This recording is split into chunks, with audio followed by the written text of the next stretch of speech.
కి ఒక అస్త్రంగా దీన్ని చేసుకొని ఆరోపణలు చేసింది మాత్రమే వాస్తవాన్ని మేము తెలియజేస్తున్నాం. ఎందుకంటే ఈ నీట్ అనే ఎగ్జామ్ ని ఎప్పుడు ఎలా ఎక్కడి నుంచి తీసుకొచ్చారు?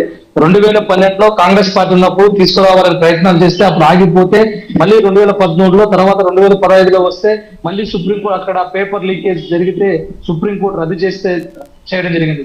తర్వాత పూర్తిగా 2017లో బీజేపీ గవర్నమెంట్ లో తీసుకొచ్చి దాన్ని పారదర్శకంగా ముందుకు తీసుకెళ్లి ఈ దేశంలో ఉన్నటువంటి పేద పిల్లలు, ఈ దేశంలో ఉన్నటువంటి అట్టడుగు పిల్లలు కూడా ఒక మంచి భవిష్యత్తు రావాలంటే నీట్ కావాలని నీట్ ఎగ్జామ్ పెట్టి దాన్ని ముందుకు కొనసాగిస్తున్న పరిస్థితుల్లో కావాలని కొంతమంది, ఇది రాజస్థాన్ లో గతంలో 2021లో కాంగ్రెస్ ప్రభుత్వం ఉన్నప్పుడు టీచర్ ఎగ్జామ్ పేపర్ లీక్ అయితే కాంగ్రెస్ ప్రభుత్వం బయట చెప్పుకోలేకుండా సతమతం అయ్యి దాన్ని పక్కా దోవ పట్టించి చాలా మంది జీవితాలను నాశనం చేసినటువంటి పరిస్థితి రాజస్థాన్ లో కాంగ్రెస్ ప్రభుత్వానికి ఉంది.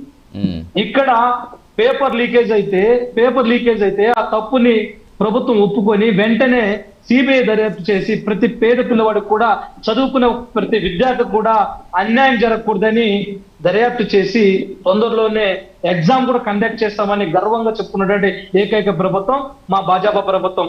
కాబట్టి దీంట్లో మేము కాదు, అక్కడ ఉన్నటువంటి ప్రభుత్వం మా బీజేపీ ప్రభుత్వం. అక్కడ దర్యాప్తు చేసింది ఎస్ఓజి స్పెషల్ పోలీస్ బృందం, అక్కడ ఆ లీకేజ్ పత్రాలను కనిపెట్టింది అక్కడ ఉన్నటువంటి పోలీస్ బృందం.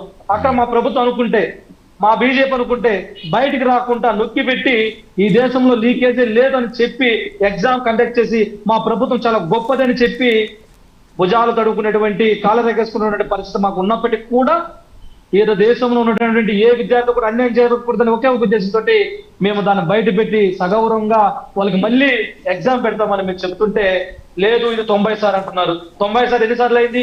ఈ దేశంలో నీట్ వచ్చిన తర్వాత 2 సార్లు మాత్రమే పేపరు రద్దు చేయడం జరిగింది. కరోనా టైంలో ఒకసారి దాన్ని వాయిదా వేస్తే 2 సార్లు లీకేజ్ అయితే దాన్ని రద్దు చేసి మళ్ళీ కండక్ట్ చేయడం జరిగింది. ఎక్కడ 90 సార్లు? వీళ్ళ కల్లో 90 సార్లు జరిగిందా? 90 సార్లు ఎగ్జామే కాలేదు. నీట్ వచ్చింది ఎన్నిసార్లు అయింది? 2012 వేసుకున్నా, 17 వేసుకుంటే కూడా 17, 18, 19, 20, 22, 23, 24, 25, 6, 10 90 సార్లు ఎట్లా లీకేజ్ అవుతుంది? వీళ్ళకి లెక్కలు రాదా? లేకపోతే ఈ దేశంలో ఉండే ప్రజలు ఎవరు మూర్ఖులా మీరు చెప్పినంత నమ్మడానికి? 90 సార్లని మీరు ఎలా చెప్పగలుగుతారు? మేము ఒప్పుకుంటున్నాం, ఇక్కడ జరిగినటువంటి తప్పుకి మూల్యం ఎవరు చెల్లించుకోవాలి? వాళ్ళు అధికారులు ఎవరైతే ఉన్నారో, తప్పు ఎవరు చేసినారో వాళ్ళ మీద మేము కఠిన చర్యలు తీసుకుంటాము. వాళ్ళ మీద సిబిఐ ఎంక్వైరీ చేస్తున్నాము. తప్పు చేసిన వాళ్ళని కఠినంగా శిక్షించాలని మేము ఈరోజు అంటుంటే, లేదు 90 సార్లు అంటారు. 90 సార్లు ఏ విధంగా మీకు కనిపిస్తుందో నాకు అర్థం కావడం లేదు. కాబట్టి ప్రభుత్వం మీద బురద జల్లడానికి వీళ్ళు చేస్తున్నటువంటి కుట్రలు, కానీ భాజపా ప్రభుత్వం నరేంద్ర మోడీ నాయకత్వంలో బీజేపీ ప్రభుత్వం తప్పు చేసి ఎవరిని కూడా క్షమించకుండా, ఉపేక్షించకుండా ఖచ్చితంగా పిల్లలకి న్యాయం చేయాలని ఒకే ఒక ఉద్దేశంతో ముందుకు వెళ్తున్నటువంటి ప్రభుత్వం భాజపా ప్రభుత్వం.